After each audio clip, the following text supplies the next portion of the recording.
Bonsoir, bienvenue à toutes et à tous. C'est la troisième conférence de M. Omar Amouri. C'est la troisième partie. Donc, c'est une suite de conférences de l'Antiquité jusqu'au Moyen-Âge. Donc, cette conférence d'aujourd'hui portera sur le processus historique de l'islamisation et de l'arabisation du monde berbère. Donc, de la conquête arabo-islamique. Et avant de commencer, on a des événements à vous annoncer. Donc, mercredi prochain, le 23 mai, le groupe Les Abrahamis, le groupe du rock kabyle. Donc il y a la projection d'un film documentaire de Chami Choumeni, un membre de ce groupe. Et mercredi, le 6 juin, l'ACB ouvre les guillemets à Mohamed Boudia pour son livre « Œuvre » au pluriel, qui sera animé par Ariske Metref. Pour l'année prochaine, donc c'est toujours une suite pour cette conférence d'aujourd'hui. Il va vous en parler mieux lui-même, M. Omar Amouri, pour les parties à venir. Donc, vous pouvez commencer, M. Amouri. Bonsoir. Dans la continuité, l'année prochaine, enfin à la rentrée, on va essayer ensemble de réfléchir sur l'arrivée des Ottomans. Comment les Ottomans, de quelle manière ils sont arrivés en Afrique du Nord, sachant qu'ils ne sont jamais allés au Maroc. Et puis une troisième une autre conférence qui portera sur, après la chute naturellement de l'Empire ottoman, ça va être la colonisation française. Et une troisième conférence qui va porter sur le judaïsme berbère, ou le berbère judaïsme. Donc, et en tous les cas, pour ce soir, je vous remercie d'être aussi nombreux. C'est peut-être le sujet de la conférence, mais je vais vous dire une chose, que cela soit les Romains byzantins ou les Arabes, la conquête de l'Afrique du Nord a suivi presque le même processus. Aujourd'hui, le monde berbère est incontestablement musulman. La langue arabe, depuis l'arrivée des premiers Arabes en Afrique du Nord en 642, a fait une percée en profondeur, détrônant progressivement la langue arabe de la majorité des territoires, à tel point, malgré le nombre, somme toute, peu important des Arabes ethniquement venus de l'Afrique du Nord, que certains descendants de ces berbères médiévaux se revendiquent aujourd'hui d'ascendance arabe. Un changement qui a bouleversé lentement la physionomie de la Berbérie, mais sans faire disparaître définitivement la langue amazigh et la culture ancestrale. Comment expliquer ce processus historique qui a conduit l'Afrique du Nord, berbère, latinisée ou non, à cette transformation? Je répondrai à cette question à travers une chronologie qui montrera le déroulement de ce changement. Mais avant, j'essaie d'expliquer un phénomène. Les Arabes ont islamisé la Perse, mais les Iraniens d'aujourd'hui ont gardé leur langue, même si l'alphabet arabe s'est imposé à leur culture. Aussi, les Turcs islamisés n'ont pas perdu leur langue. Elle est écrite aujourd'hui en caractère latin depuis Kemal Atatürk. Ça ne fait pas d'eux de moins bons musulmans ou de moins bons turcs. C'est juste un alphabet latin, pas plus, pas moins. Les Iraniens n'ont pas eu à se battre pour garder leur héros mythique d'avant l'islam, comme Rostam, qui a été immortalisé par le poète iranien qui s'appelle Ferdowsi Tousi, qui a écrit le livre des rois, le Shahnameh, contenant le folklore et l'histoire pré-islamique. Aujourd'hui, les Iraniens enseignent librement l'histoire des Sassanides, leurs ancêtres. On parle même du chef Yazghaled III, celui qui a résisté aux conquérants arabes. Ils intègrent dans leur imaginaire culturel, ils intègrent tout ça dans leur imaginaire culturel. Ils ont su préserver l'ADN de leur culture tout en intégrant les différents dépôts historiques, ce qui donne à l'Iran une solide assise culturelle. On peut dire la même chose des Kurdes musulmans qui ont gardé leur langue écrite et utilisent un alphabet latin en Turquie et en Syrie. Les personnalités historiques berbères d'avant les Arabes ont une petite place dans l'imaginaire culturel contemporain maghrébin. Ils y ont été écartés au profit de ceux qui ont apporté la religion musulmane et la langue arabe. Il y a une statue dédiée à Uqba ibn Nafa el-Fihri et même une ville qui porte son nom, mais rien officiellement n'a été édifié par les autorités publiques, je précise, pour Axel, qui est Koseila, qui avait défendu sa terre et s'est battu pour sa dignité. Défendre sa terre et sa dignité est une vertu appréciée par les Algériens qui ont lutté contre la colonisation française. Il y a une statue de Koseila à Izgir Amqaran, une ville du côté de Bjaya. Vous noterez tout de même que cette statue a été voulue par une communauté kabyle. Pourquoi pas une statue de Koseila à Oran ou à Kairouan, où son palais est aujourd'hui une triste amas de pierre. Tout est fait pour écarter de la mémoire collective ces femmes et ces hommes. Ces femmes et ces hommes, autrefois héros de leur peuple. Les découpes dans l'ADN historique et culturel empêchent ces pays de grandir sereinement. Et puis la base arabo-musulmane est insuffisante pour construire à elle seule ce pays. Il faut l'enraciner aussi et profondément dans sa dimension berbère. C'est une question d'équilibre. Et cela se fait par le biais de l'école, où l'élève doit apprendre toutes les séquences de l'histoire. L'histoire de la conquête arabe et l'arrivée des musulmans en terre berbère peuvent paraître sacrées pour certains, parce qu'elle est le biais par lequel Dieu a voulu faire bénéficier les habitants de ces régions, de la région musulmane. Vouloir faire une lecture profane de l'histoire peut paraître comme une atteinte à la religion, tellement le sacré et le profane sont imbriqués. D'ailleurs, on parle facilement de fath islami au lieu de conquête arabe, donnant ainsi un aspect sacré à la conquête arabe des terres berbères. La conquête est donc perçue comme une nécessité divino-historique. Aujourd'hui, les Maghrébins ont sacralisé ceux qui ont amené l'islam, et ceux qui se sont opposés à eux trouvent une petite place dans l'histoire, une place presque insignifiante. Car peut-on reprocher a posteriori aux Berbères d'avoir méconnu les bienfaits de l'islam, qui selon certains, ces bienfaits se reconnaissent d'évidence. Mais il suffit de bien lire les historiens arabes, tardifs, Ibn Athir et Nouairi, pour se rendre compte que cette conquête ressemble à tant d'autres conquêtes, à la seule différence que la conquête arabe et musulmane a bien pris dans le monde berbère, elle a bien pénétré en le modifiant profondément. Les personnages et conquérants arabes que nous allons citer dans cette conférence ne sont pas des gens exemplaires. Loin de là. On les a rendus aujourd'hui exemplaires et même sanctifiés parce que les Maghrébins ont développé historiquement un rapport organique avec l'islam. En effet, les généraux ont été peu exemplaires avec les Berbères. Uqba ibn Nafa el-Fihri, qui a enchaîné Koseila, Axel, le chef des tribus des Awaraba. Et l'a promené ainsi, partout il s'est déplacé. Le comportement du général Moussa ibn Nusayr avec Tariq ibn Ziyad, qui a réussi à prendre l'Andalousie, pendant que Moussa ibn Nusayr et les soldats arabes sont restés à Tunis, en Tunisie. Cela rappelle étrangement les Maghrébins qui servaient de chair à canon pour l'armée française lors de la Seconde Guerre mondiale, pour ensuite les empêcher à rentrer à Strasbourg libérés. Savez-vous, vous tous, qu'est-il devenu Tariq ibn Ziyad? Vous ne savez pas.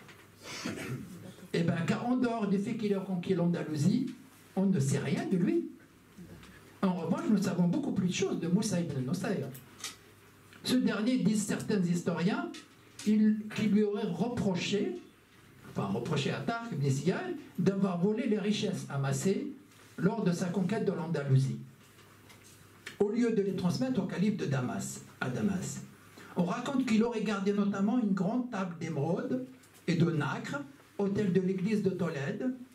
Nouairi, l'historien Nouairi, l'a décrit ainsi. Elle était verte, d'émeraude, garnie de perles, de rubis, de corail et de pierres précieuses, y compris les pieds. Mais c'était plutôt Moussa ibn Nusayr qui jalousait Tariq ibn Ziyad de ses succès. Puisqu'on a retrouvé la table d'émeraude, a précisé l'historien. On sait que Tariq ibn Ziyad est mort à Damas en 720, où il a été convoqué, selon les historiens. Rien ne dit qu'il n'a pas été capturé et conduit à Damas pour répondre au chef d'accusation porté par Moussa ibn Nusayr. En tous les cas, les sources historiques montrent qu'il y a eu de graves tensions entre les Berbères et les Omeyyades. Je vais en parler. Au sujet du partage du butin, on dit que 7 000 à 10 000 soldats, tous berbères, constituèrent l'armée qui a conquis l'Andalousie. 27 Arabes seulement, selon Ibn Khaldoun, qui étaient là pour la prédication religieuse. En 720, 22 plutôt, le berbère Munuza, qui était un ami de Tariq ibn Ziyad, Munuza Othman Abou Nasser, l'ami de Tariq ibn Ziyad, qui a conquis la Narbonnaise en France, fut assassiné, ceci parce qu'il refusa d'obéir aux ordres du général Abdelrahman el-Rafiri en raison des injustices que subissaient les berbères. On va rentrer dans une chronologie et on verra à chaque fois comment les choses, l'arabisation, l'islamisation s'étaient faites. Donc l'Égypte est conquise en 641 par les armées arabes, conduites par le général Amr ibn al-As. Quand les armées d'Amr ibn al-As sont arrivées en Égypte, les querelles religieuses et politiques entre les églises étaient au firmament, l'église copte. Les dissensions entre les coptes et les chrétiens ont fait le lit de la conquête arabe. En général, le général Amr ibn al-As, après avoir pacifié l'Égypte, décida d'aller voir comment était l'herbe du côté du pays berbère. En 641-642, soit 10 ans après la mort du prophète Mohammed, il pénétra en Cyrénaïque, c'est-à-dire la partie de la Libye frontalière à l'Égypte. La Cyrénaïque était une zone habituée par la tribu berbère appelée l'Ouata, dont le mode de vie, le nomadisme, ressemblait à celui des Arabes. Ils ne tardèrent pas à prêter l'allégeance aux Arabes, et comme ils n'appréciaient pas trop les Byzantins, ils ont intégré les troupes arabes. Je voudrais préciser un point afin de mieux mettre cette conquête dans son contexte historique. Quand les Arabes arrivèrent en Afrique du Nord, le Coran n'était pas encore écrit. Les troupes qui étaient constituées d'Arabes et beaucoup d'Égyptiens, fraîchement convertis à l'islam, ne connaissaient pas encore bien les textes coraniques. Le premier Coran écrit a vu le jour en 648, soit 16 ans après la mort du prophète. L'islam, au sens où on l'entend aujourd'hui, au sens conquête de l'esprit, ne s'est pas installé parmi les berbères, ne s'est installé parmi les berbères que bien plus tard, après être passé par plusieurs péripéties. Je précise cela parce que je crains que l'on puisse imaginer qu'il s'agissait d'une armée faite de musulmans, tous très au fait de la religion qui au demeurant était en pleine construction. Le général Amr ibn al-As poussa ensuite jusqu'à la Tripolitaine, c'est-à-dire la partie frontalière à la Tunisie. Et l'on envoya aussi des guerriers vers le sud, Fezzan, en Libye, pour sonder la situation. Amr ibn al-As arrêta sa conquête et retourna à la demande du calife Omar ibn al-Khattab en Égypte, en laissant sur place un contingent de soldats. Omar ibn al-Khattab craignait l'Ifriqiya, c'est-à-dire la Tunisie, jadis berbère, qu'il qualifiait de traîtresse. Pourquoi le second calife de l'islam a refusé de poursuivre la conquête de l'Ifriqiya, la Numidie des Romains? C'est surprenant tout de même de la part d'un homme avec qui, en 10 ans de règne, les conquêtes ont été fulgurantes. Les expéditions reprirent à sa mort, qui est mort sous l'épée ou le couteau, dit-on, d'un zoroastrien, la religion perse d'avant l'islam. Enfin bref, à la mort d'Omar ibn Khattab, Othman ibn Affan devient le 3e calife. Les Arabes, convaincus par les premières expéditions, maintenant de la richesse des plaines humides et de leur capacité à produire du blé, de l'orge, de l'huile, de l'oignon, pas de pommes de terre, de l'oignon, décidèrent de repartir à la conquête. Faisons un point sur ces deux compagnons du prophète Mohammed, c'est-à-dire Othman et Omar, pour mieux comprendre les enjeux politiques. Et il me semble important de comprendre les convulsions de Médine et de Damas pour mieux cerner les effets sur le processus de l'Afrique du Nord.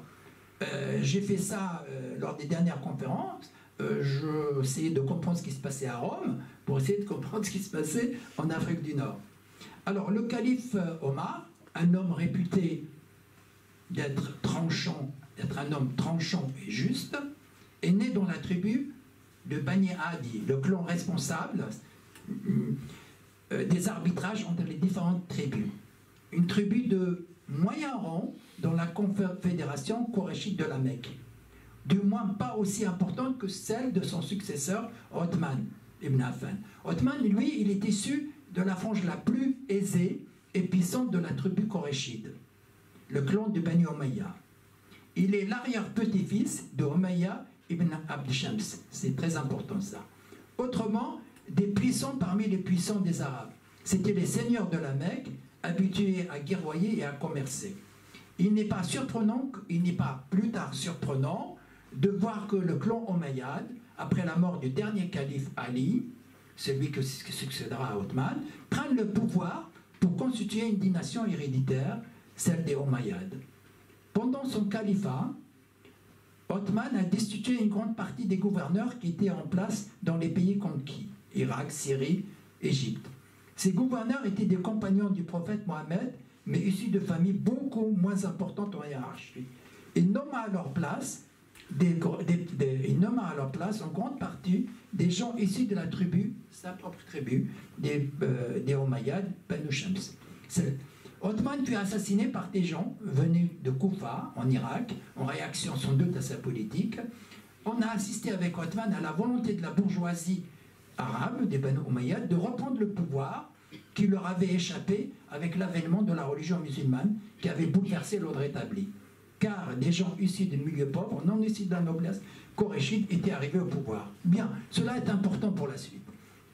Donc, Othman ibn Affan, à peine devenu calife, il décida de préparer une armée à destination d'Afrique du Nord.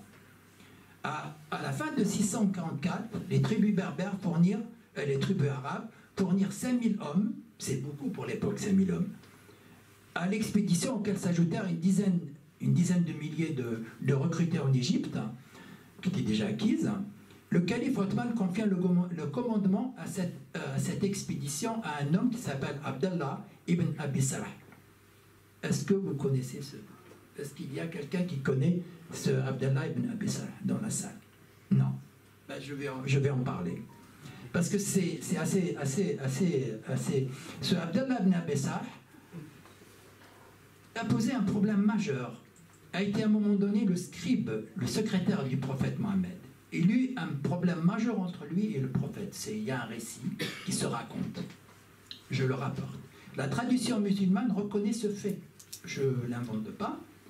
Abdallah ibn Abi Sarh déformait la fin des sourates que lui dictait le prophète. Il déformait la fin des sourates que lui dictait le prophète. Selon ce personnage, le prophète acceptait les changements. Selon ce personnage, le prophète acceptait les changements introduits. Abdallah se rendit ensuite à la Mecque pour répandre l'idée que si le texte était divin, le prophète n'aurait jamais accepté les modifications suggérées. Comme vous pouvez l'imaginer, le prophète n'était pas du tout content de lui. Et un chroniqueur connu, très connu, qui s'appelle Tabari, rapporte l'idée que le prophète était extrêmement connu. Il souhaitait même, à la rigueur, sa mort. Et s'il ne l'a pas fait, c'est parce que cet homme était le frère de Lay d'Othman, le calife. Ce dernier a fini par intercéder auprès du prophète pour qu'il les soit pardonné. C'est cet homme-là qui fut envoyé pour islamiser les Berbères. Les généraux omeyyades qui ont conduit les 8 conquêtes, il n'était pas exemplaire. Abdallah ibn Abi Salh, aidé par les Berbères de Louata, on a vu, qui habitaient en Libye, vainquit Grégoire Flavius, le chef suprême et gouverneur de Carthage.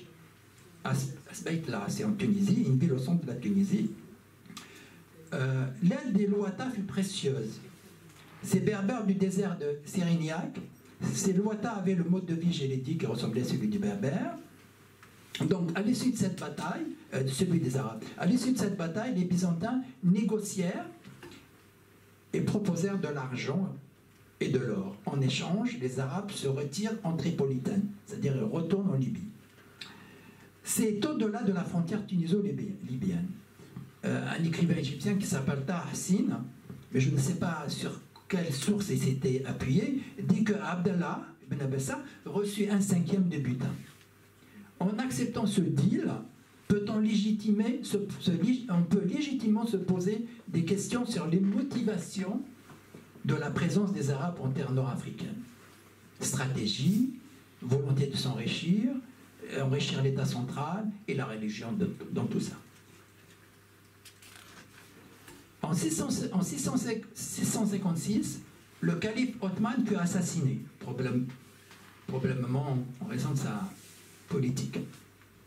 Ablas, ex-gouverneur de l'Égypte, fait parmi ceux qui s'étaient violemment opposés à Othman. Donc, en raison de ces événements, les expéditions vers l'Afrique du Nord s'arrêtèrent, car Ali ibn Abi Talib, qui lui est cousin et gendre du prophète, qui deviendra le quatrième calife, ne les relança pas et ne souhaitait pas revenir en Afrique du Nord. Il fallait attendre son assassinat lui aussi, tué par des Khalijites. Les Khalijites, ça veut dire qu'ils étaient ceux qui sont sortis, qui étaient ni pour l'un ni pour l'autre, qui auront un rôle à jouer plus tard en Afrique du Nord pour que les Arabes reprennent les expéditions vers les Fréria. Donc, à l'issue de la mort de Calife Ali, Muawiyah ibn Abi Sufyan, c'est lui qui a pris le pouvoir, pris les rênes du pouvoir et fonda la dynastie qui allait se transmettre de père en fils. Le plus étrange est que pendant cette période d'accalmie, les Byzantins continuaient à se quereller entre eux et les Berbères demeuraient éparpillés. Il y eut en 661-662 une autre expédition qu'on peut considérer comme étant la seconde. Elle fut conduite par un homme qui s'appelle Abdallah ibn Hujaj, visiblement un chrétien converti, sur lequel nous avons très peu d'informations. Les Arabes sont rentrés en Tunisie, à Byzacène. Ce fut une courte campagne qui leur a permis de ramasser un butin avant de se retirer sur la partie ouest de la Libye. Le butin a été envoyé naturellement à Damas. La troisième campagne débuta en 669 à 672. Elle fut conduite par le général Uqba ibn Nafi' al-Fihri, un véritable guerrier. Il était déjà dans la première expédition en 642 qui fut conduite par son oncle. Amr ibn As, c'était son oncle. C'est une histoire de famille, un peu comme les Romains chez les Scipions. On parle de 10 000 soldats arabes, plus de guerriers égyptiens et enfin les Berbères de Louata, alliés ayant adopté l'islam comme religion. Les Louata étaient déjà devenus musulmans, très tôt. C'est lors de cette expédition qu'Uqba ibn Nafi' fonda la ville de Kairouan, qui veut dire la place d'armes ou un con. Cette ville fut un point d'ancrage déterminant dans la conquête des terres berbères. C'est à Kairouan qu'il sera construite une mosquée qui va devenir un important centre d'islamisation de l'Afrique du Nord. En 673-681, les Arabes lancèrent la quatrième campagne. À sa tête un homme qui s'appelle Abu el-Muhajir Dinar, qui sera nommé gouverneur général des forces omeyyades en Ifriqiya, en Tunisie. Maslama, regardez le jeu politique, comment il s'installe. Maslama, le fils du calife omeyyade Abdelmalek, c'était le fils, conseilla à Abu el-Muhajir de relever Uqba de sa position de chef de l'Ifriqiya, de la Tunisie. Il semblerait que Uqba ibn Nafi' avait refusé. Le nouveau général a dû l'arrêter et même jeter en prison. Avec l'intervention du calife omeyyade, Uqba fut renvoyé à Damas, non sans vouloir se venger, d'Abul Muhajir. Il faut préciser que les informations que nous avons sur cette période nous viennent d'écrits très tardifs, comme Ibn al-Athir, un historien arabe qui est né en 1160 et mort en 1263. C'est-à-dire que toutes ces informations nous sont un peu tardives. On n'a pas d'écrit de l'époque. Son œuvre principale, ce monsieur a écrit un livre qui s'appelle Le Précis dans l'histoire. Il est considéré comme l'une des références. À l'époque donc de Abul Muhajir Dinar, gouvernait la nouvelle province d'Ifriqiya, Qusayla dirigeait dirigeait la tribu des Awraba. À cette période, cette tribu était la plus puissante des tribus qui font partie des Branis. Vous savez, on parle des Branis et des Botres. Je vais vous en parler un peu parce que rapidement, pour que vous ayez un peu une idée. Donc les Branis, ils avaient sous les tribus qui dépendent des Branis sont les Horawa, les Sanhaja et les Kotama. Les tribus Nafoussa, les Anata, Madrara et Nafsawa, peuples qui tirent l'origine des Botres. Je vais dire un mot là-dessus. L'historien arabe Ibn Hakim a le premier parlé des Branis à Branis et des Botres. Vous allez accueillir les Abranis. Les Abranis et des Botres. Des noms qui ont surgi dans l'espace historique sans une grande définition. Pas une grande définition. Ibn Khaldoun s'est saisi de cette dichotomie Branis et Botres pour classifier les tribus les unes Branis et les autres Botres. Il est usuel d'utiliser cette classification, mais il faut aussi se poser la question, un certain nombre de questions. Pourquoi Branis et pourquoi Botres? C'est un arabe du XIIe siècle qui a soulevé la question Branis et Botres. Est-ce que ce sont des hommes, des choses, des qualificatifs? Certains historiens disent que le mot Branis veut dire Burnous. Et Botres vient du mot arabe Abtal, qui veut dire court, ou son couvre-chef, son chapeau. Cela veut dire que quand les Arabes sont arrivés, il y avait des Berbères qui portaient du Burnous, alors on les a appelés les Branis, en arabe. Et ceux qui portaient les vêtements courts, on les a appelés les Botres. Enfin, il y aura beaucoup de choses à dire sur cette classification, mais ce n'est pas le sujet de cette histoire. Parce qu'on voit bien que ces mots sont apparus à un moment donné, quand les Arabes sont arrivés. Et ces Botres et Branis n'existaient pas chez les historiens romains. Donc ce sont plus des qualificatifs. En 600, revenons au gouverneur Ibn Muhajir Dinar, qui était non arabe, apparemment, converti. Les historiens arabes rapportent qu'il aurait une très bonne relation de confiance qu'il y a eu une bonne relation de confiance entre lui et Orba. En 681, avec l'avènement de Yazid Ier, donc le fils de Muawiyah à Damas, on a la dynastie qui pilote de loin de Damas, avec l'avènement, comme c'était le cas avec Rome, avec l'avènement de Yazid Ier, le fils de Muawiyah, le père fondateur de la dynastie, Orba ibn Nafar, ce guerrier arabe de l'Afrique du Nord, est remis en scène, avec la ferme intention de se venger d'Ibn Muhajir et de Qusayla. Orba aurait enchaîné le chef berbère et aussi Ibn al-Muhajir, selon Charles-André Julien, les obligeant à les suivre dans tous ses déplacements à travers l'Afrique du Nord. Donc les traînant comme un trophée vivant tout au long de sa chevauchée à travers le Maghreb. Ibn al-Athir, qui est un historien, rapporte ce récit et dit parmi les avanies que Orba se serait permis avec Qusayla, il l'obligeait à dégorger un mouton et de le dépecer. Travail réservé aux esclaves. L'historien Nouairi complète le récit. Il dit Axel se retira en colère en essuyant sa main encore pleine de sang sur sa barbe.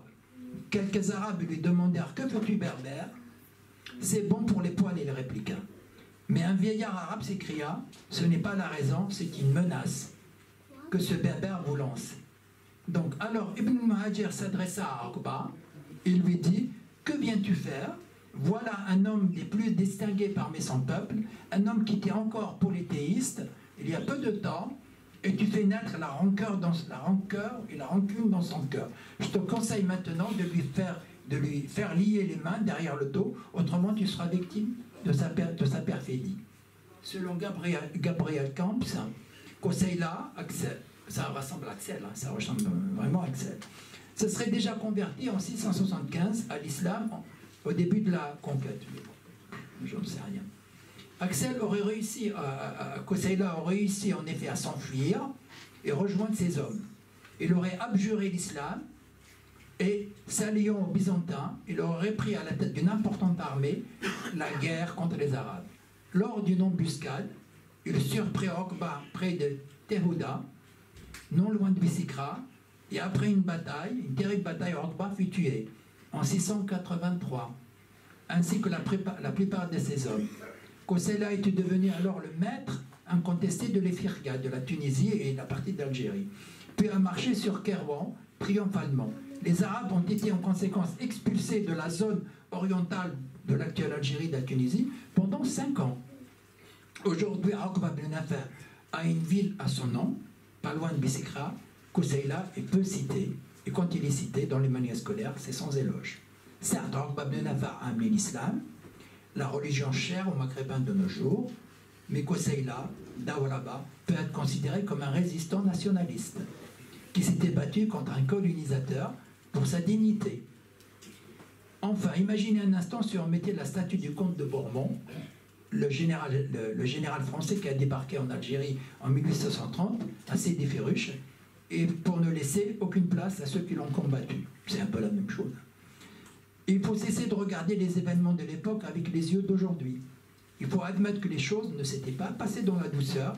Les manuels scolaires de l'histoire maghrébine doivent sortir de ces discours mobilisateurs basés sur une logique de vénération et de sacralisation. En un mot, il faut faire de l'histoire juste de l'histoire. En 688, des renforts arabes menés par le général Zuhair ibn Qais arrivèrent. C'est la 6e campagne.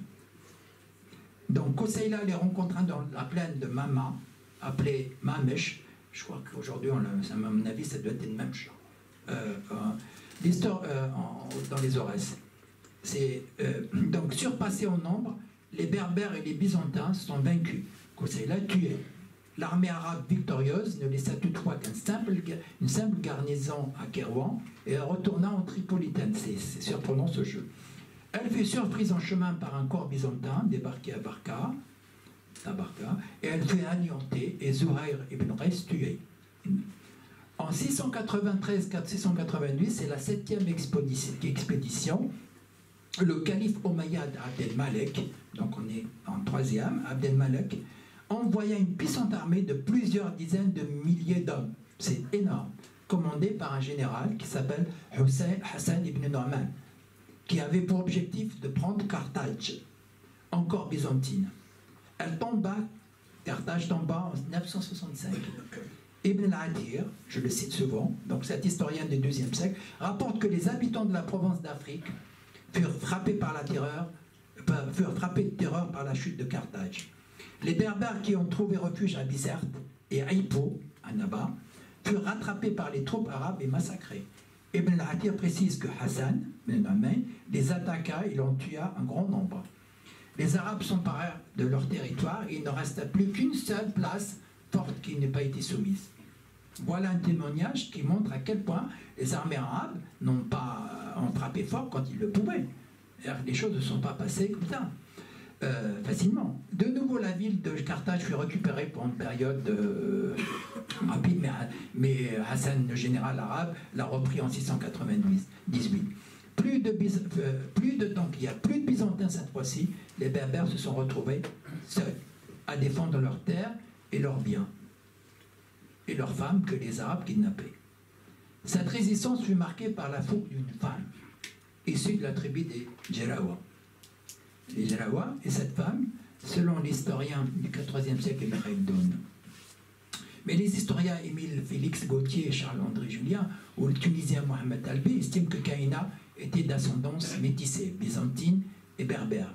Gabriel Camps dit qu'elle était chrétienne parce que le père de Dihya, parce que c'est son nom, son prénom Dihya, le père de la Kahina se nommait Mathia, lui-même fils de Tifan. Pour Gabriel Camps, Mathia, c'est une déformation de Matthieu, et Tifan de Théophane. Donc pour lui, c'est une chrétienne. D'autres, comme Paul Sabag, Histoire de la Tunisie, pensent qu'elle était juive. Ibn Khaldoun a énuméré plusieurs tribus qui confessaient le judaïsme dans cette région. Donc c'est possible.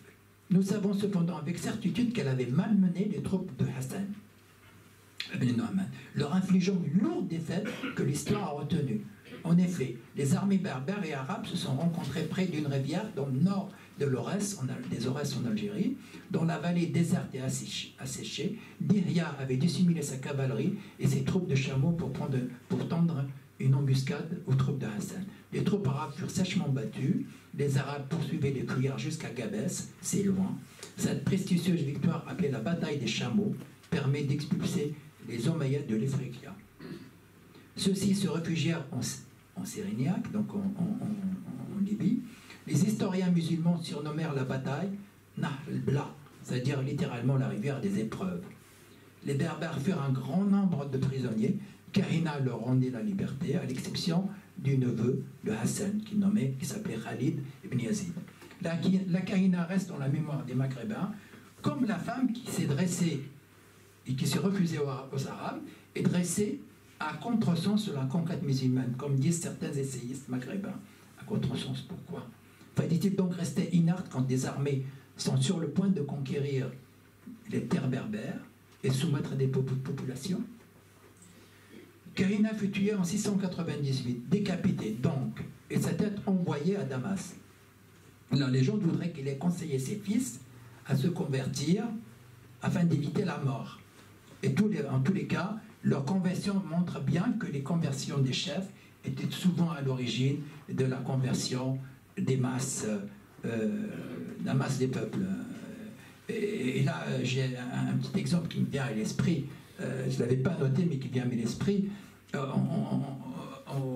Au 740, il y avait un chef qui s'appelle Gakan Boulan, qui s'est converti en judaïsme. Gakan Boulan, c'était un chef des tribus caucases qui se trouvent en Caucase.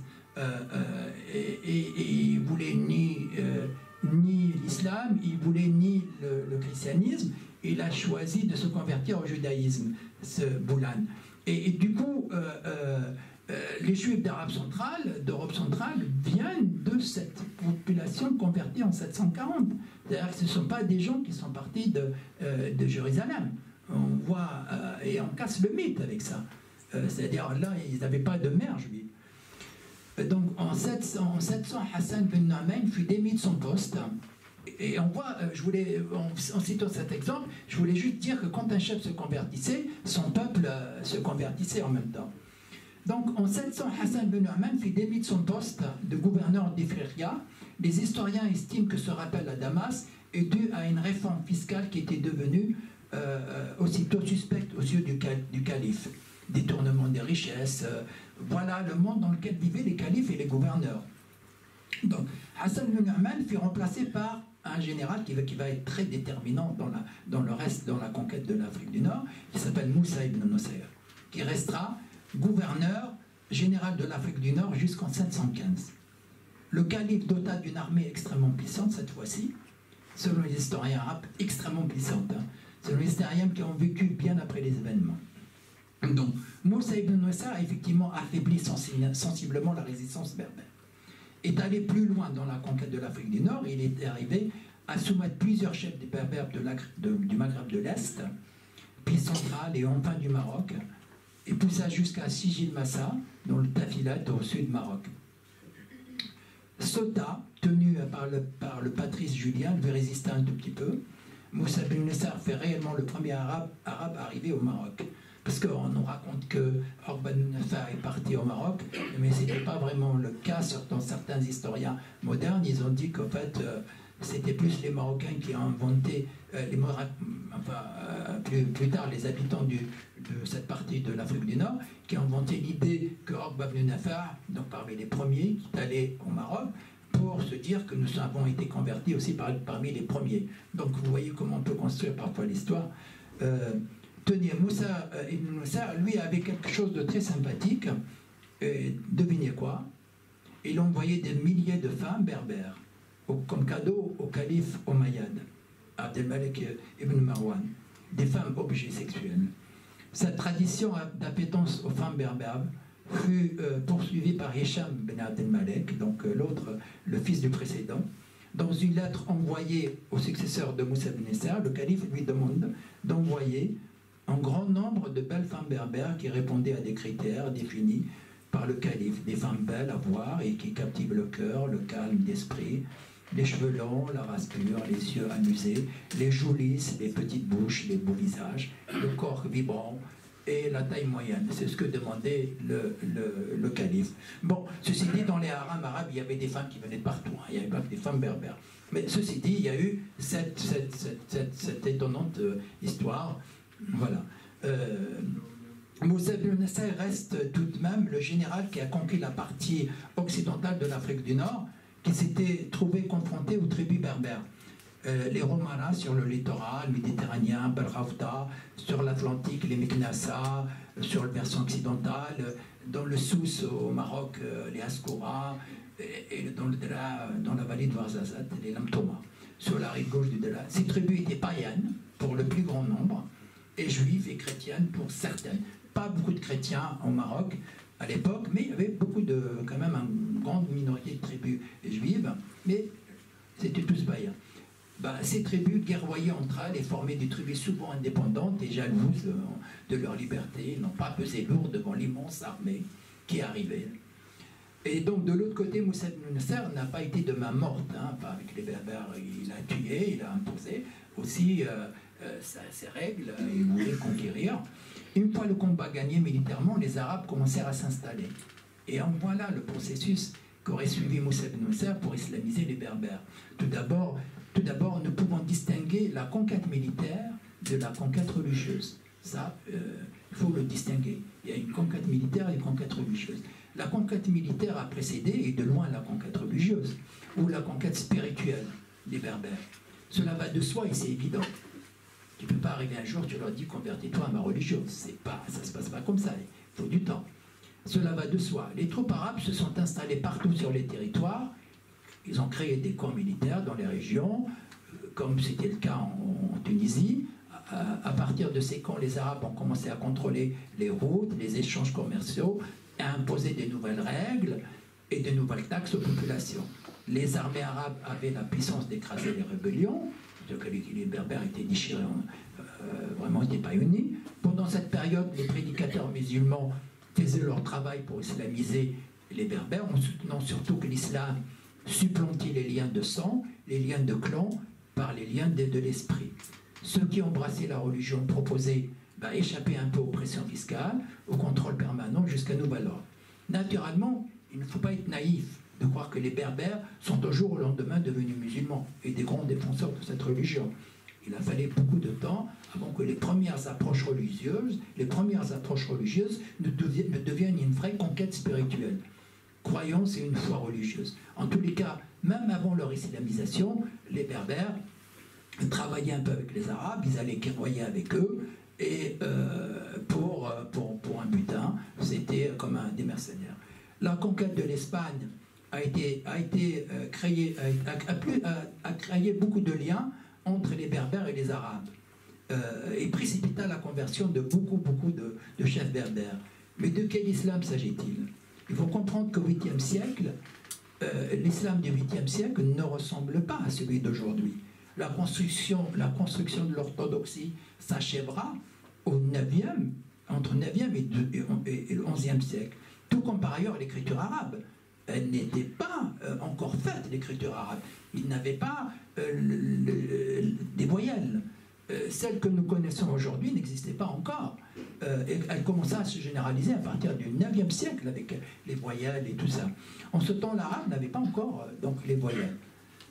En arabe, on dit shekl. C'est-à-dire que les Arabes eux-mêmes étaient encore en pleine évolution. Et la religion aussi. Donc le 8e siècle se poursuit avec l'islamisation, et l'islamisation était loin d'être généralisée. Il subsistait encore des tribus païennes, chrétiennes et juives, soumises au statut de dhimmi, ce qu'on appelle le statut l'historien Ibn al-Hakim au IXe siècle, et après lui l'historien arabe al-Bakri, ont mentionné dans sa période la présence d'un christianisme, j'ai encore des choses à dire, au sein de christianisme au sein de quelques tribus berbères. Al-Bakri parle de persistance importante du christianisme à Tunis. Il a sillonné le Maghreb, et d'ailleurs jusqu'au XVe siècle. Donc le 8e siècle c'est celui de la révolte des Berbères devenus musulmans. C'est ça la différence. Celui des Berbères devenus musulmans. Connu par le temps, la révolte des impôts. Il fut initié par Maïsara Martari au Maroc, un homme qui s'appelle Maïsara al-Madrari au Maroc, puis s'était répandu dans tout le Maghreb et en Andalousie. Car malgré leur conversion, les gouverneurs arabes de l'Ifriqiya, Tunisie et en partie d'Algérie, sous la pression des califes de Damas, qui voulaient toujours plus d'argent, ont augmenté les taxes berbères, même à ceux devenus musulmans. Donc ils se sont retrouvés à payer l'impôt de la capitation. C'est une taxe jadis romaine que les Arabes appelaient le jizya. En quoi consiste cet impôt? C'est un impôt dont le montant est identique pour toutes les personnes. Il ne repose pas sur les biens ou sur le revenu, il est dû à la simple raison d'exister. Comme si aujourd'hui, parce qu'on existe, on paye tout, mais quand il faut d'exister, on paye un impôt. Voilà, c'était un peu ça. Donc cette jizya, les musulmans berbères payaient aussi kharaj, un deuxième impôt, qui est l'impôt foncier sur la terre. Donc initialement levé sur les terres et que les démis possédaient. Tout cela n'avait pas plu évidemment aux berbères, que trouvaient que cela contrariait ce que l'islam disait. Égalité entre les Arabes et les non-Arabes, les Adjamis. Donc jizya plus kharaj, c'était trop. Lors de la révolte qui qualifiait plus d'anti-arabes que d'anti-islam, plusieurs gouverneurs furent assassinés. Ça, on ne l'a même pas vu à l'époque romaine. Donc il y a un gouverneur qui s'appelle Yazid ibn Musallam, Yazid ibn Ali, ibn Abi Musallam, qui a été tué au Maroc en 721. Cette révolte a conduit le Maghreb occidental de se fragmenter, c'est-à-dire le Maroc, en plusieurs petits États totalement indépendants gouvernés par les tribus. Elle a permis le développement du khalijisme, c'est pour ça que je vous parlais. C'est important, c'est le khalijisme parmi les berbères. Qu'est-ce que c'est le khalijisme? Littéralement, ceux qui sont sortis. C'est une branche de l'islam très rigoriste et égalitaire, apparue lors de l'arbitrage entre, je vous disais, entre le calife Ali et le gouverneur de Damas, Muawiyah ibn Hussein. Pour diverses raisons, extraites du Coran, il n'était ni pour l'un ni pour l'autre. Les khalijites considèrent les Omeyyades comme des usurpateurs. En Algérie, il y a eu des khalijites, aujourd'hui ce qu'on appelle les ibadites, c'est-à-dire les Mozzabites en Algérie. En Tunisie, ils sont à Djerba et à Jebel Nafoussa. Donc de nombreuses tribus très sensibles à l'aspect égalitaire et leur prédication pratiquèrent le kharijisme un long moment. C'est aussi une véritable révolte qui coïncidait aussi avec le déclin de la chute des dynasties omeyyades et l'arrivée au pouvoir des Abbassides, comme au pouvoir central en 56. Donc les Abbassides arrivent au pouvoir. C'est une autre dynastie, donc les Omeyyades chutent, une autre dynastie qui était un peu plus... qui mélangeait un peu les gens, quoi. C'était moins... Parce que déjà les Abbassides, ils étaient eux-mêmes mélangés avec les Persans, ils avaient épousé des Persanes et vice-versa. Donc à partir du 9e siècle, le Maghreb berbère prit un tournant politique qui allait l'introduire dans sa dimension musulmane et introduire l'arabe profondément. Jusque-là, depuis l'arrivée des armées arabes, c'était des Arabes qui gouvernaient au nom du calife.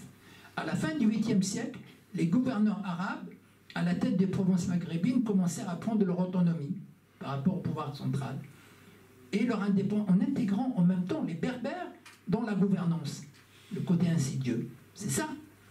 Et c'est le début de la fin du monde berbère antique. Car ces berbères, non seulement ils s'islamisèrent, mais ils prirent des patronymes arabes avec le temps. Ils participent eux-mêmes à répandre l'islam et l'arabe. L'élite berbère islamisée s'introduisait en arabe, enseignait ensuite l'arabe, la langue s'introduisait doucement dans le monde berbère et arabisait les besoins de la vie quotidienne. Les citadins, naturellement, sont les premiers à s'être arabisés. Cela va de soi. Suivez bien les centres les plus arabisés aujourd'hui du Maghreb contemporain. Carthage devenu Tunis, qui est extrêmement arabisé, très pas de berbère, Annaba, extrêmement arabisé, centre urbain, au temps des Romains et Byzantins, Constantine, qui était une grande ville, centre urbain, aussi Sétif, Pomaria, Tlemcen, qui était extrêmement berbère, Tlemcen, et puis les villes construites du temps des Arabes, à savoir Oran, Meknès. Ils sont arabophones, plutôt les régions maghrébines difficiles d'accès, les montagnes, n'ont pas permis l'arabisation de s'implanter. Les montagnes kabyles et les Aurès en Algérie, Rifen et de Haut-Atlas au Maroc. Bjaïa, entouré de montagnes, d'Aïcha Pebel, a pu se maintenir comme un centre parce qu'il y avait les montagnes autour.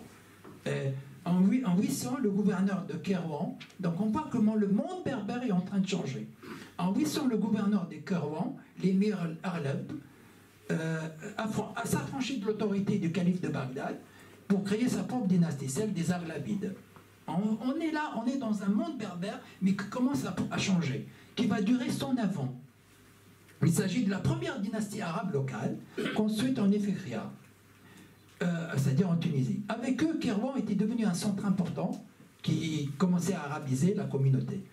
Donc ce centre d'études, foyer de la conquête arabe, a fini par rayonner, produire un événement d'effet sur la population comme le fut jadis Carthage. L'islamisation est la première arabisation et extrêmement citadine comme le souligne Gabriel Camps. Donc, les Aghlabides ont fait participer les Berbères à la gestion des affaires du pays. Peu à peu, les postes de confiance leur furent accordés. C'était ce qu'on appelle les clients.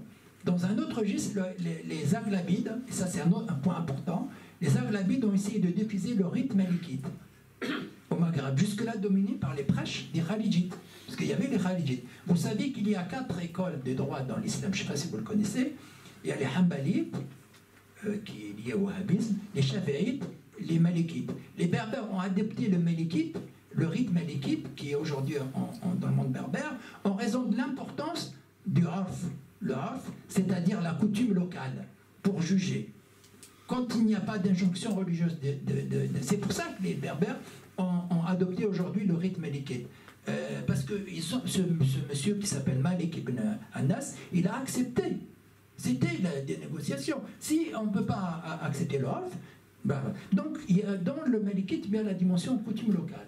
À ce stade de mon exposé, j'aimerais éclaircir un point, celle des noms. Comment les noms berbères comment les Berbères prennent-ils des noms arabes? Tout d'abord, ils ont commencé par prendre des prénoms. Vous le savez, il n'y avait pas de nom fixe. Donc ils se sont ainsi fait appeler Hassan ibn Mohammed Ait Tindesses. Voilà. Et ils ont commencé par... Il y a cependant des noms, on verra que c'est par les prénoms. Et après, il y a la tribu derrière.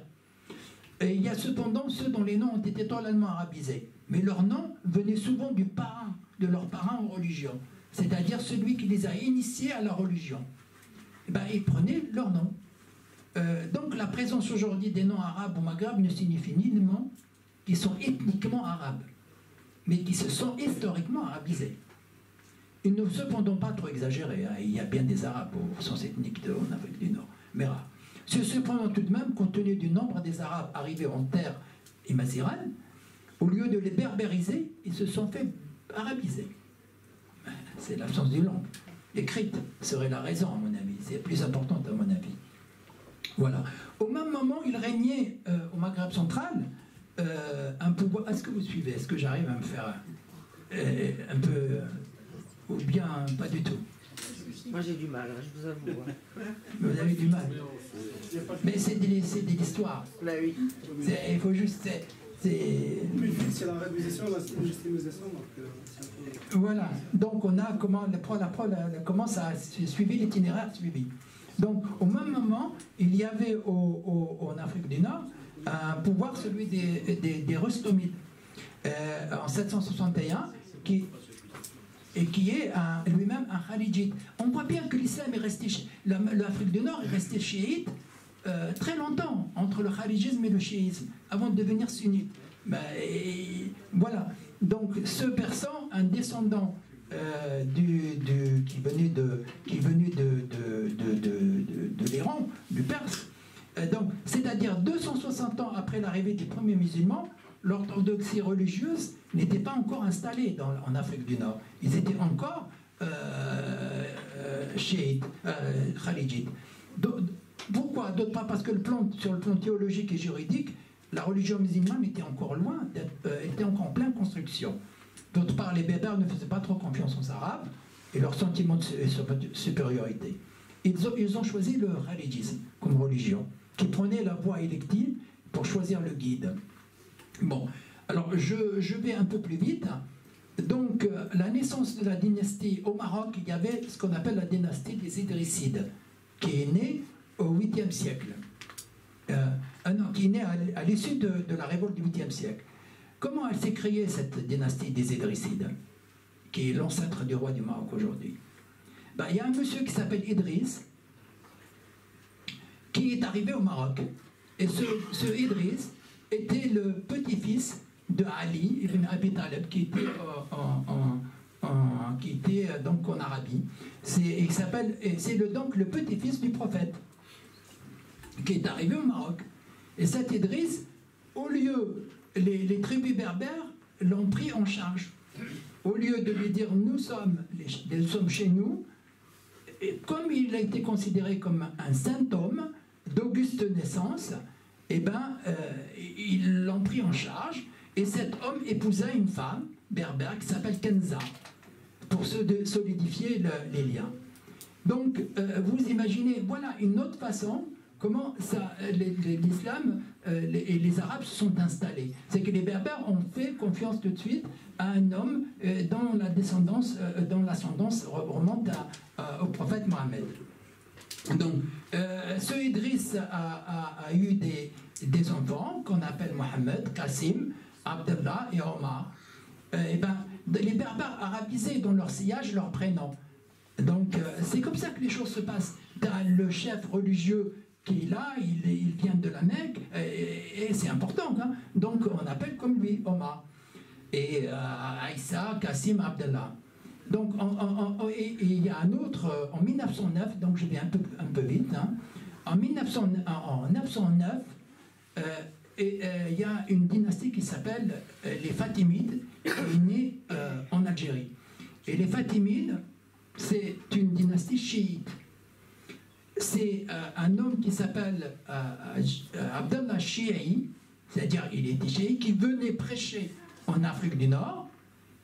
Et il y a une tribu qui s'appelle les Kodama, qui est la tribu dont les Kabyles descendent. C'est une tribu qu'on appelle les Kodama, les Berbères, les Kabyles particulièrement, descendent de cette tribu. Donc ce Abdallah Chiaï a été pris en charge par cette tribu qui était très puissante, par cette tribu qui s'appelle les Kodama.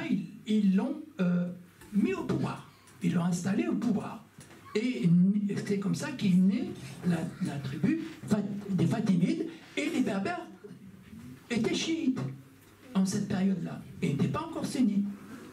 Donc, la tribu berbère de Kodama, qui serait, selon certains, les ancêtres des Kabyles, n'avait pas tardé donc à le soutenir. Et il fut,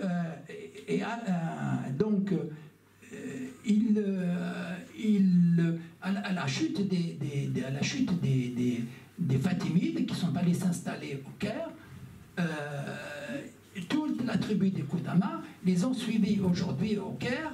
J'ai eu la chance de visiter ce quartier. Il y a un quartier qui s'appelle Harat le Kodamiyon, c'est-à-dire le quartier des Kodama, qui est en Égypte. Ce sont les descendants de cette tribu berbère qui a aidé cette dynastie des Fatimides pour s'installer au pouvoir. Donc, avant de partir, je ne l'aurais pas dit à Zoul, hein, parce qu'il n'aura rien compris, hein,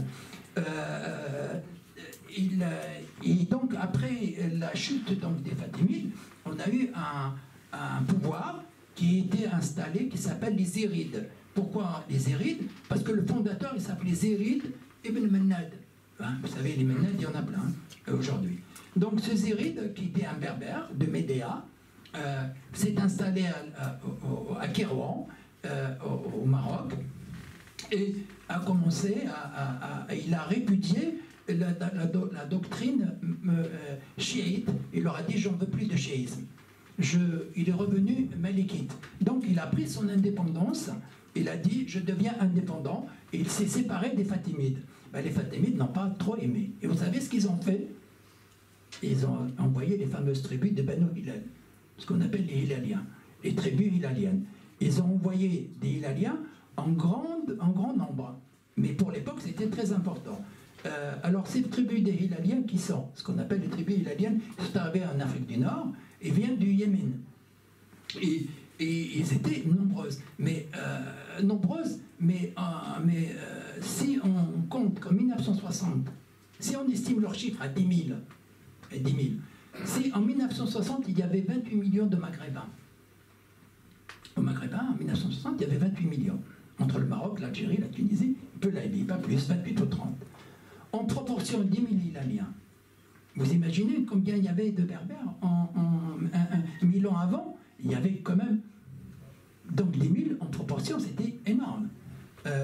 Donc leur arrivée a fait reculer la vie citadine. C'était des Bédouins. Et elle a fait reculer la vie citadine et plus largement la vie sédentaire. Les Berbères se replièrent sur certaines zones privilégiées, comme les régions côtières et les montagnes refuges. Si le Berbère est en train de s'arabiser doucement par l'élite et l'administration qui se faisait en arabe, l'arrivée des Banu Hilal précipita l'arabisation. Il l'a précipité beaucoup, surtout celle des nomades qui avaient la même mode de vie qu'eux. Donc après Ziri ibn Minad, il a eu son fils qui s'appelle Boulourin ibn Ziri. Boulourin ibn Ziri, qui créa les Hamadides d'Abjaya. Donc la fameuse dynastie des Hamadides d'Abjaya. Le dernier Zéride répandu au nom de Hassan ben Ali. Donc on n'est plus dans Ibn, on est dans Ben. C'est-à-dire que les Maghrébins ont récupéré, les Berbères ont intégré l'arabe et ils ont commencé à avoir leur propre discours. On n'appelle plus Ibn, on dit Hassan ben Ali. Donc le Maghreb s'installa dans un pouvoir dominé par les dynasties berbères, trop islamisé et à une administration arabisée. Donc, jusque-là, on était dans un mode de vie extrêmement... Mais les plus grands changements ont été introduits par les deux dynasties qui vont venir. Ce qu'on appelle les dynasties des Almoravides et les dynasties des Almohades. Alors, la dynastie des Almoravides... Et j'aurais fini. La dynastie des Almoravides a été construite, a été surtout à l'arrivée des Sahara. Et leur chef était Youssef ibn Tashfin ou Tashfin. C'est un islam sunnite malikite hyper rigoriste, islam conduit par des gens qui ne voyaient que ça. Donc, ils ont construit ce qu'on appelle, c'était des moines soldats. Ils vivaient dans des couvents. Ils vivaient dans des couvents, un peu comme les Templiers. Ils vivaient comme dans des couvents et ils ont construit la ville de Marrakech. C'est eux qui ont construit la ville de Marrakech et le pouvoir, en fait, ils ont extrêmement arabisé et islamisé l'Afrique du Nord. Et les Almoravides seront battus ils seront contraints de se retirer du Maghreb. Les Almoravides prennent Tlemcen et ils prennent Alger, ils prennent pas mal de villes, mais ils ne se sont pas trop attaqués aux Zérides et des Hamadides parce que ils venaient de la même famille, de la même tribu, archétype tribu des Sanhadja. Donc ils ne sont pas trop... Mais les Almoravides, ils ont imposé quand même un modèle religieux extrêmement rigoureux, basé sur le fiqh et tout ça. Et puis leur force et leur armée constituée par les moines guerriers du désert, c'était quand même quelque chose. Donc l'arrivée des Almoravides ne fut pas sans importance pour le Maghreb. Du point de vue religieux, ils mirent violemment et rejetèrent les Khalidites et le chiisme au profit du seul malikite qui reste jusqu'à nos jours. Et les Berbères avec les Almoravides, dont le règne dura de 1056 à 1147. Donc, et le dernier mouvement religieux qui était extrêmement, et qu'on n'a pas encore mesuré l'importance, je termine dans 2 minutes, qui est extrêmement difficile, qui est celui des Almohades, qu'on appelle Mouahidoun. Ça, c'était une catastrophe. Il arriva en 1120, il est construit à Tinmel, et Tinmel, c'est une école, c'est-à-dire école en berbère. Tinmel, ville du sud du Maroc, dans le sud d'Atlas. Et ben, le fondateur, il s'appelle Mohamed ibn Toumar. Mais celui qui a réellement construit cette dynastie, c'est Abd el-Moumen. C'est un enfant de Bjaya. C'est Abd el-Moumen que ce Mohamed ibn Toumar a considéré comme le seul à pouvoir instituer cette dynastie. Mais cette dynastie, c'était pas grand-chose. J'ai dit pas grand-chose. C'est quelque chose au Maghreb. On n'a pas encore mesuré l'impact dans le changement et le mode de vie des Berbères. C'est eux qui ont changé, qui ont fasciné l'Afrique du Nord. Parce que quand à Bjaya, les gens vivaient, ils avaient, enfin, dans tout le monde berbère, ils faisaient les fêtes, c'est-à-dire ils mangeaient bien. Il y avait des foires, et il y avait, où les femmes se mélangeaient aux hommes, ainsi de suite. Ils vivaient comme dans un monde médiéval européen. Mais ce Abd el-Moumen, il n'a pas du tout aimé ça. Il a tout retiré. Et là, on raconte qu'il a jeté les marmites, ou il a mis tout dans une seule marmite. C'est des mormons, quoi. Et ça a donné, et ça a façonné la mentalité jusqu'à nos jours. Mais quand même, ils ont laissé ces almohades, 2-3 petites choses qui restent, à savoir, quand vous allez en Espagne, vous allez voir la Giralda, quand même une petite merveille, qui est construite par autant des almohades, la fameuse citadelle, quelque chose de très beau, la cathédrale. La Giralda, ils ont construit la Koutoubia à Marrakech, et la Giralda a été construite par un berbère qui s'appelle Ahmed Ben Basso, et son neveu qui s'appelle Ali El-Romari, c'est-à-dire du Gomara. Et voilà. Ensuite, on est tombé dans les Hafsides, on est tombé dans les... En plus, ça s'est éparpillé. Donc, je termine et on arrête là. J'ai fait combien, 1 heure? Un peu plus. 1h10. 1h10. C'est bon. Merci, merci Arma. Merci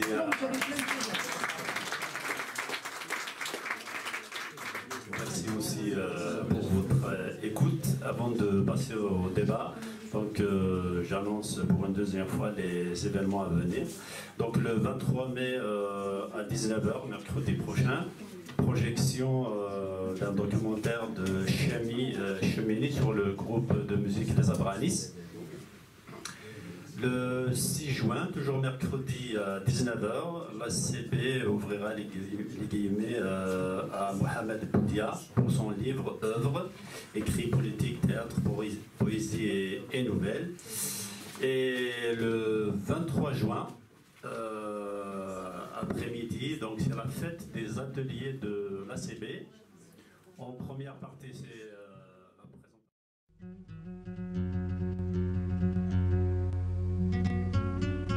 Thank you.